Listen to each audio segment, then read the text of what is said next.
நிகிதா வணக்கம். நேபாளத்தில் ஒரு மிகப்பெரிய இயற்கை சீற்றம் ஏற்பட்டு மழை, வெள்ளம், காட்டாற்று வெள்ளம், மண் சரிவு மற்றும் மிகப்பெரிய ஒரு ஆக்ரோஷமான ஒரு நிலை ஏற்பட்ட நிலையில் அங்கு சிக்கியிருக்கக்கூடிய தமிழர்கள் நிலை என்ன என்பது கேள்விக்குறியாக இருக்கிறது.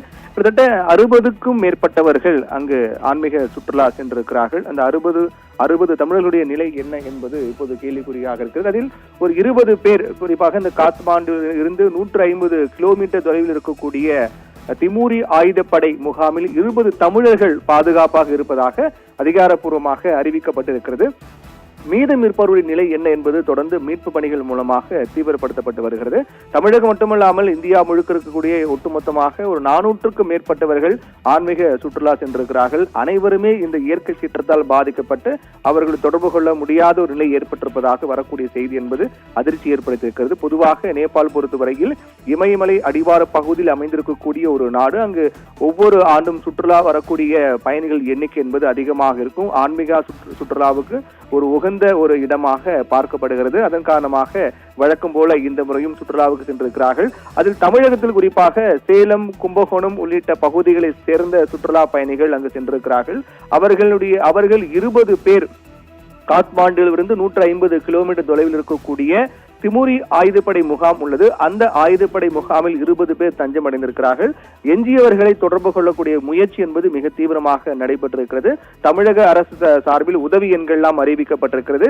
183030093793 என்ற எண், அதோடு 8069009901 மற்றும் 0806900990 ஆகிய எண்கள் எல்லாம் அறிவிக்கப்பட்டிருக்கிறது. இதன் மூலமாக உதவி அங்கு சுற்றுலா சென்றவர்கள், அவர்களுடைய குடும்பத்தினர், இங்கு இருப்பவர்கள் அவருடைய நிலை என்ன என்பது தெரிந்து கொள்வதற்காக தமிழக அரசு சார்பாக இந்த உதவி எண்கள் அறிவிக்கப்பட்டு இந்த எண்ணில் தொடர்பு கொண்டால் உங்களுக்கான தகவல்கள் வழங்கப்படும் என்று தமிழக அரசு சார்பாக ஏற்பாடு செய்யப்பட்டிருக்கிறது. தமிழ்நாடு இல்லம், மத்திய அரசு தூதரகம், காட்மாண்டு தூதரகம் ஆகியவையெல்லாம் இணைந்து இந்த மீட்பு பணிகளையும் தொடர்ந்து கண்காணிக்கப்பட்டு வருவதாகவும் அங்கிருந்து ஒவ்வொரு தகவலையும் சேகரித்து உரியவர்களுக்கு தெரியப்படுத்தி வருவதாகவும் சொல்லப்பட்டிருக்கிறது.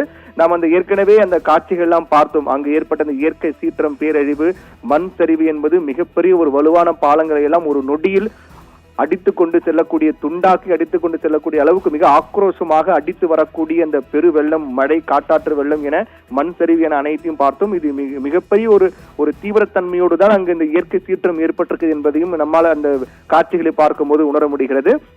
இந்நிலையில் ஏற்கனவே அங்கு கிட்டத்தட்ட 60 வீடுகள் அந்த மண் சரிவில் மூழ்கி இருப்பதாகவும் அதில் இருப்பது நிலை என்ன என்பது மிகப்பெரிய ஒரு அச்சத்தை ஏற்படுத்தி இருக்கிறது. அதோடு மட்டுமல்லாமல் தமிழகம் உள்ளிட்ட பல்வேறு மாநிலங்களிலிருந்து அங்கு ஆன்மீக சுற்றுலாவுக்கு சென்றவர்கள் நிலை என்ன என்பதும் கேள்விக்குறியாக இருக்கிறது. தமிழகத்தில் 60 பேர் வரை சென்றிருப்பதாக சொல்லப்படுகிறது.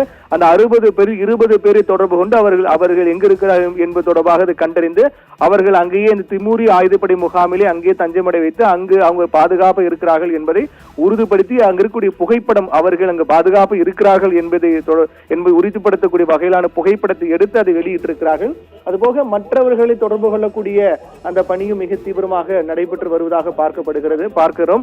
அதிலும் குறிப்பாக தற்போது அந்த ஆக்ரோஷமான இயற்கை சீற்றங்கள் என்பது சற்று அமைதியாக இருந்தாலும் கூட அது ஏற்படுத்திய தாக்கம், அந்த மண் சரிவு, அதோடு அந்த பெருவெள்ளம், அந்த பாலங்கள், சாலைகள், குடியிருப்புகள் என சூழ்ந்த மண் சரிவு, பெருவெள்ளம் என அது ஏற்படுத்திய தாக்கம் என்பது அது மீண்டும் இயல்பினை கொண்டு வர சில மாதங்கள் ஆகலாம் என்றுதான் சொல்லப்படுகிறது. அந்த அளவுக்கு ஒரு மிகப்பெரிய ஒரு தாக்கத்தை, பாதிப்பு ஏற்படுத்துகிறது. தமிழக அரசு தரப்பில் அவசர உதவி எண்கள் கொடுக்கப்பட்டிருக்கிறது. ஏனென்றால் இந்த கும்பகோணம், சேலம் உள்ளிட்ட மாவட்டங்களை சேர்ந்த பலர் இந்த சுற்றுலாவுக்கு சென்றிருப்பதாக கூறப்படுகிறது. இந்த நிலையில்தான் இன்று காலை ஏற்பட்ட அந்த இயற்கை சீற்றம், இயற்கை கோரதாண்டவும் மிகப்பெரிய பாதிப்பு ஏற்படுத்தியிருக்கிறது. தமிழகம் மட்டுமல்லாமல் இந்தியா முழுக்க 400க்கும் மேற்பட்டவர் சென்றிருப்பதாக சொல்லப்படுகிறது. வடக்கு நேபாளத்தினுடைய ரசுவா மாவட்டத்தில் ஏற்பட்ட ஒரு பெரிய மற்றும் பேரழிவுகரமான ஒரு வெள்ளம் தான் போதைகேசி ஆற்றங்கரை நெடுங்கிலும் பரவலாக சேதத்தை ஏற்படுத்தி அதற்கு பிறகு பல முக்கியமான இடங்களுக்கு எல்லாம் சென்று பல்வேறு இடங்களில் இது மிகப்பெரிய சேதத்துக்கு ஆளாக்கி இருக்கிறது. அந்த பகுதி, அந்த பெருவெள்ளம் ஏற்பட்ட பகுதி என்பது மக்கள் அதிகம் வசிக்கக்கூடிய பகுதியாகவும் சொல்லப்படுகிறது. சுற்றுலா பயணிகள் அதிகம் வரக்கூடிய பகுதியாக சொல்லப்படுகிறது. அந்த பகுதி ஏற்பட்ட இந்த பெருவெள்ளம், நிலச்சரிவு, மண் சரிவு, காட்டாற்று வெள்ளம் என அனைத்தும் சேர்ந்து ஏற்படுத்திய பெரும் சேதம் என்பது அங்கு இருக்கக்கூடிய, எப்போதும் வழக்கமாக அங்கு இருக்கக்கூடிய குடியிருப்பு குடியிருப்பு வாசிகளுடைய நிலை என்ன என்பதும் கேள்விக்குறி.